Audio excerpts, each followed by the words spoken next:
Bienvenidos.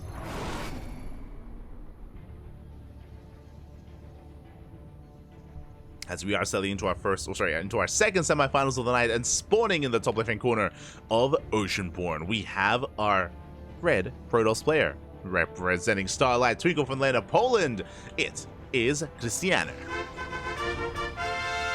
The Sparkling Tuna himself, and spawning in the bottom right-hand corner, we have the blue Zerg player representing the Platinum Heroes from the land of Belarus. Just took down Homono in a clutch series there in that best of 3. Can he go even further? Can he represent the Zerg race in the finals? It is Nikich. Let's go. And if you're in the chat, I apologize, I missed it in the previous semifinals, but predictions. I will do my best to set up predictions in the chat so you can place your bets on who you think will make it to those finals. Will it be Krystianer or Nikich, the Zerg or the Protoss? Up to you to decide. 1 minute. Semi-finals, best of 3. Krystianer as a Protoss. Nikich as Zerg. Yeah, beautiful. There you go. So if you're in the chat, predictions are open. Place your bets. Best of luck. Get your gamba going. Good luck. Predictions open. Bam. There you go. So now we are settling in. Again, Nikich going for a Hatch Gas Pool standard opener out of our blue Zerg player. Likewise, Krystianer going for a Gate Expand into the Cybercore. Everything looking as it should for the time being. Throwing down our Pylon. This Pylon positioning looks like a Stargate opener. I say that if we were to rush into a Twilight Council opener, typically the Pylon is thrown down further back to hide the tech. As it's further forward, this should be a Stargate, but we'll keep an eye on Krystianer. Again, Krystianer, he is known for his own style, for the quote-unquote like Krystianer build, where Krystianer does get into a Twilight Council follow-up after the Stargate, after the third base, into a Forge, into delayed Twilight Council upgrades, into Immortals and Archons instead. He builds up like this death ball of an Immortal Archon Storm, and fun fact, with that style, with that composition, Krystianer did defeat a laser multiple times 2 weeks ago. What happened 2 weeks ago? The House Galactic Battle.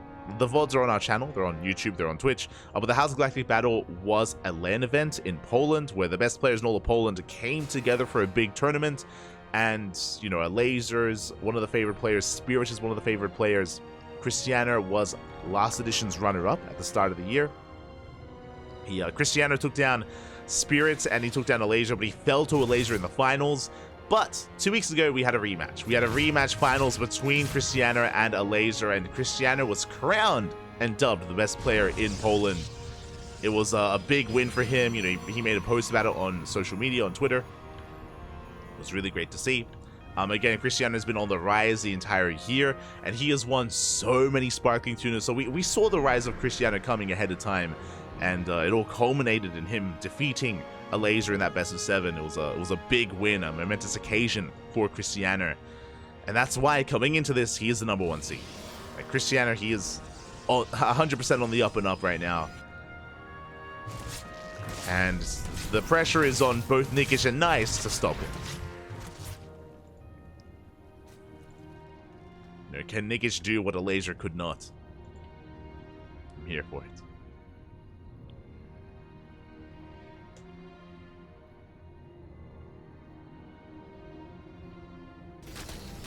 As Nikich is going to be sending out his things towards that third base, we're going to force a cancel. But Adepts do warp in time. We do defend. At the same time, Oracle gets across the map. And, very little to defend at the third. Yeah, Queen's out of position. 2 drones go down. Did I say 2? We almost get a third, forcing out another Spore Crawler. Nicely done so far here by Krystianer.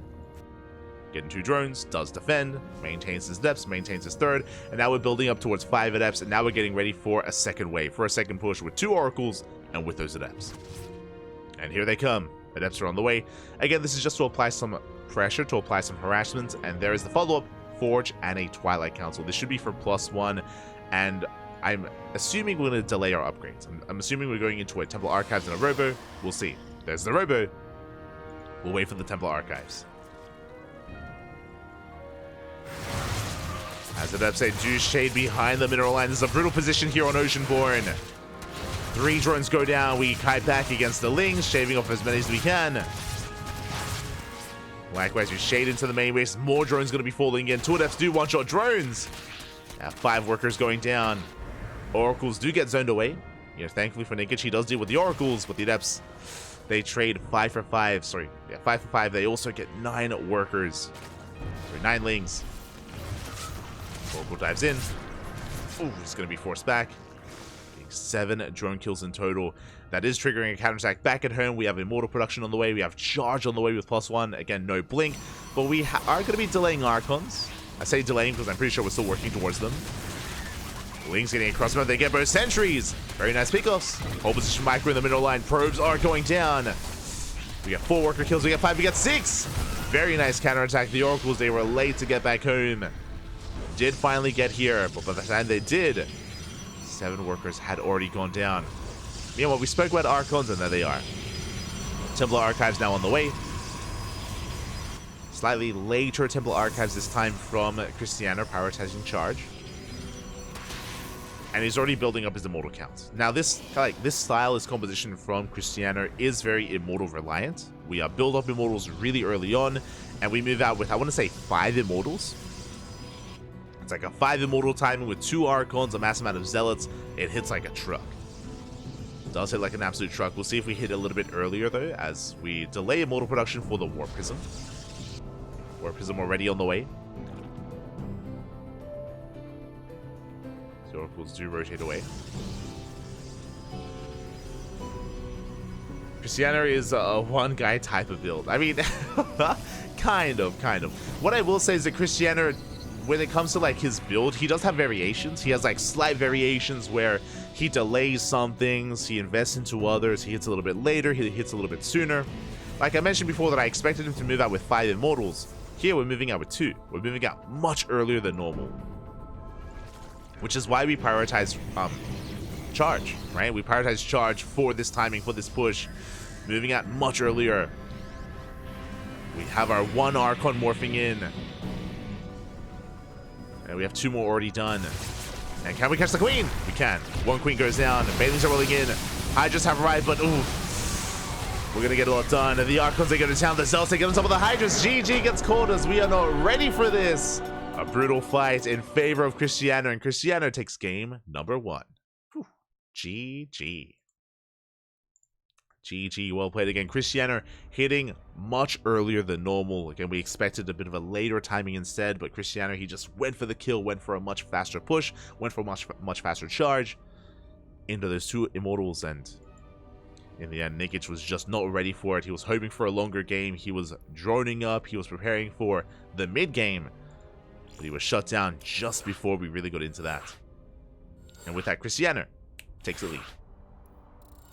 Krystianer takes a lead. Oh boy. And now we're getting into game number 2. Getting into that second game.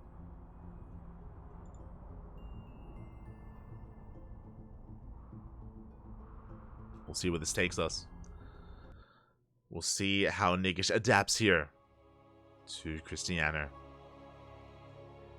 We'll see if he plays a little bit safer with a more roach-heavy style instead of rushing into Lingbane Hydra. As spawning in the bottom right-hand corner of Side Delta, we have our red Polish Protoss player representing Starlight Twinkle, leading the series 1-0.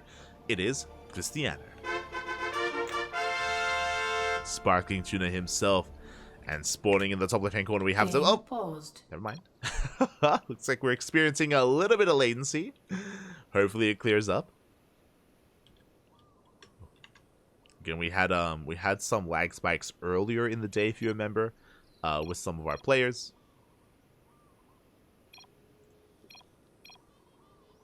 And okay, looks like we're good. Looks like we're good. As spawning in the top left-hand corner, we have our blue Zerg player representing the Platinum Heroes from the land of Belarus. It is Nikich. Down in this series, we'll see if he can bounce back. See if he can bounce back here.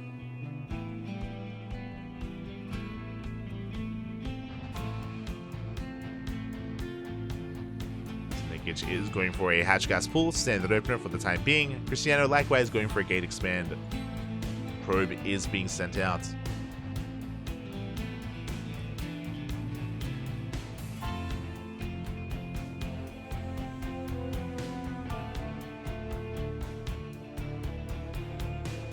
Probe is being sent out. It's going to get eyes on the expansion, on the opener of choice.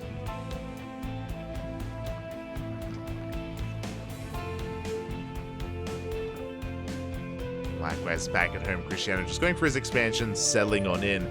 Once again, I don't expect Krystianer to deviate. I don't expect much deviation from Krystianer. I expect another Stargate. I expect into Forge, into Twilight Council, into Charge. Maybe we delay Charge a little bit this time and go for faster Archons. Again, we'll see like how he does order his tech.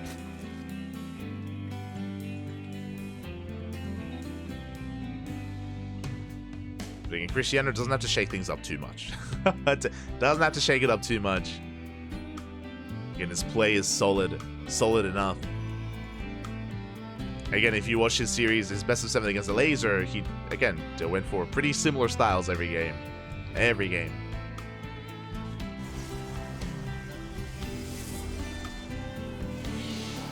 It was a Laser that was trying to catch Krystianer off guard. A Laser was trying to go into, you know, fast Spire into Mutas, was trying to go Ling into Hydra into fast Lurkers, was trying to play standard like Ling Bane Roach Ravager. Krystianer, he just shut it all down. He just it was very impressive. Really impressive stuff out of Krystianer. We even have a Laser try attempted all-ins. Did not work out either.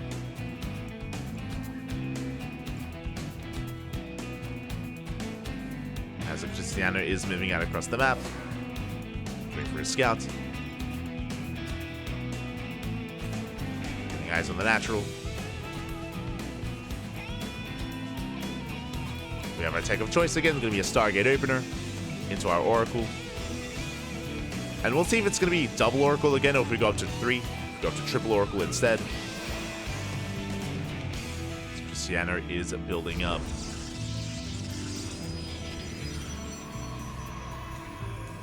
It's trying to get a read on what's going on, getting our queens in position, droning as best we can. Their base soon to be taken. Krystianer is moving out across the map. And last game he was pretty successful with his aggression. He was able to get, what was it, 9 drone kills in total? Around 9 or so, maybe 10. A lot of worker kills. Nikich was struggling. Krystianer does dive into the mineral line, catching a drone, catching 2. 2 workers go down. Krystianer pulling back.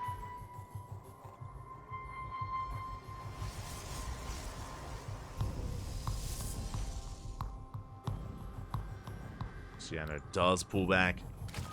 Second Oracle has arrived. Ling's going for a counterattack. We have plenty of adepts back at home. We have adepts at the natural. We have adepts at the 3rd. We're catching 2 more workers. As I say 2, we catch 3. Ooh, 5 in total. Already a very nice start here for Krystianer. Nikich going for a much earlier lair. Hello. This was what, like a 4-minute lair timing? My apologies, I did miss that. But with this early lair timing, with minimal gases, I'm feeling a Ling Queen Nidus all in. We'll see if we commit to the Nidus Worm. No additional gases yet. If we take additional gases, this could be for a fast hive. Sorry, this a fast hydrogen, what I meant to say. Could be fast hydras. But I don't see gases. Lair is done. Queens are amassing. Lings are amassing as well. Show us what you got. There it is. There's the Nidus Worm.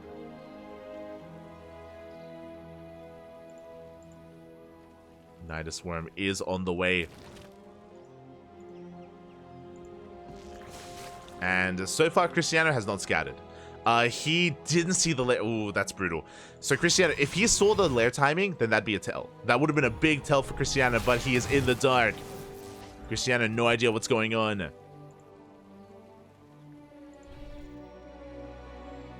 No idea of the all-in that's coming his way. Again, just purely queens, purely lings. We cut workers at 36. It's all or nothing for Nikich. So far, we're going to shave off a little lings. Nidus Worm on the way. Immortal production has begun. Do you have the shield battery? Do you have the overcharge? Nidus Worm is revealed. Oh, the overcharge already popped off. That is a little bit premature. More side defense on the way, but it may just be too late. Too little too late here. The queens have arrived. They shut down the Oracle. And we barely have anything left. We have one Archon. Again, it was a Fast Templar Archives. We did mention it before. We have a Fast Archon. We have an Immortal as well. We're doing what we can. Ling's trying to bust into the natural. We do wall off in time. Just barely. We do get the full wall off. Boys up with Force to Recall. Yeah, we have to evacuate the third base. There's no saving it. Third is going to go down. Oh, but we can Nidus into the main. We Nidus into the main base. And Nikich with a massive supply lead, rallying everything into the main. The Archon got shut down. We have an Immortal, but alas, it's not going to be enough. Ling's just having their way with this army. They do get the surround. They shut down at that Stargate. And from here, they can head to the natural. Third base has already fallen. Robo gets shut down as well. No more Immortal production. We get into the mineral line. The whole position micro. 6 probes fall. And we just rally our queens over if we need to. If need be, we can rally the queens. But my Nidus Worm is going to be shut down. But we have the high ground. We have the ramp. Krystianer trying to break out. Attempting to break through. Overcharge is popped. More probes falling. Fun fact, Krystianer is still up in workers. He still has a good economy. He just needs to survive, and he's getting on top of the queens. The queens are under fire. Nice kiting here out of Krystianer. He holds. Krystianer is holding. Very impressive so far. Preserving the Archons and the Immortals. Finishing up the shield batteries. Krystianer still up to 49 probes. Rotate over towards the natural. We get shut down. Likewise. Shutting down these Nidus Worms as well. Krystianer. He holds. He does hold on. Now, it cost him a lot. He lost a third base. He lost his Robo. The Robo is just now being rebuilt. +2 is halfway done. And now Nikich can drone. And he's... Yeah, he's droning. We're good, we're good. We are droning up as much as we can. We're spreading creep here from across the map. But Krystianer is not out of this. He's not out of this, not yet. He has a death ball of an army. Fun fact, in a head-on fight, I want to favor Krystianer. I do favor this army a little bit. I would favor it more if he had a second Immortal. If he had 2 Immortals, then he could break through this. With only 1 Immortal, he has to be very careful with it. He has to make sure it actually adds to the fight. It actually collapses on these roaches. We are moving out. Nikich does spot the main army. Queens are coming together. No Ravagers. Only Roachling. Roachling Queen. Krystianer pulling back. Oh, unable to expand. Nidus Worm into the main. Uh-oh, and Krystianer he doesn't see. Doesn't spot the Nidus. Krystianer has no idea, and does he have a recall? No recall in the main. No recall in the natural. Nidus Worm finishes. Roaches, they file in. And there's that recall just in time. We'll protect the main. At the same time, Roach is headed for those transferring workers, or long-distance mining workers.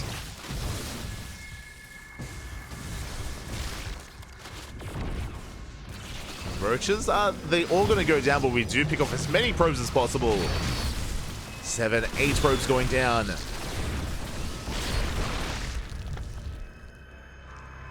We get 10 workers in total. Still creep in the main. Because of this creep, we still have vision. We can still threaten Nidus Worms. Like, we can just throw down Nidus Worm after Nidus Worm in the main base. Nikich rotating in. Oh, running into the army. Has to be careful. There's another Nidus Worm in that main base. And Krystianer still no vision. That doesn't spot it. Gone. Looks like we're going to the late game. He's a deep enjoyer. He's got every time. Diva whispering sweet nothings into Krystianer's ear. Here we go. We're committed. We're pushing out. We don't even care. Roach is a bust into the main base, but Krystianer, he's pushing in. But there are so many roaches. Do we have enough? Do we have enough roaches to defend? Delta collapses over the queens. Queens, they will transfuse. They buy some time. Nice force fields. And no Ravagers. No Ravagers to deal with the force fields. Roaches get locked down. Queens are going down left and right. And Krystianer, it looks like he's done it. He has snowballed out of control. With additional Archons. With a massive +2 timing. With a massive upgrade advantage. GG gets called. Krystianer, he does it. He survives the Link Queen Nidus all in. And he will advance on to the grand finals. GG. Oh my god. Bappy. GG, well played. Congratulations to Krystianer for taking the series at 2-0, advancing onto those finals. Very impressive. Things were looking dire. I mean, again, the third base went down. We were wreaking havoc in the main. We shut down the Robo. We were going for non-stop Nidus Storms into the main base as well, crippling the economy. But Krystianer, he had the upgrades. He had +2. He had preserved his Archons and Immortals. He had charge. Everything he needed. Was able to move out across the map, snowball out of control. A mass Ling Roach army is just not very efficient. It doesn't really hold its own. Doesn't really have too much lasting power there. And yeah, in the end, you did see Nikich getting outscaled. GG. And it wasn't just that. It was also Krystianer being very careful with his workers. He was able to preserve his probes time and time again. Able to minimize his losses despite so much chaos, despite so much going down, despite so much going wrong. Krystianer kept a cool, calm, and collected head. Very impressive stuff here out of Krystianer. GG, well played. There's a reason why he is the best player in Poland. There's a reason why. And yeah, that was a wild series there. A wild game. With that, we are down to our grand finals. Down to the grand finals here. It's going to be a best of 5 between Krystianer and Nice.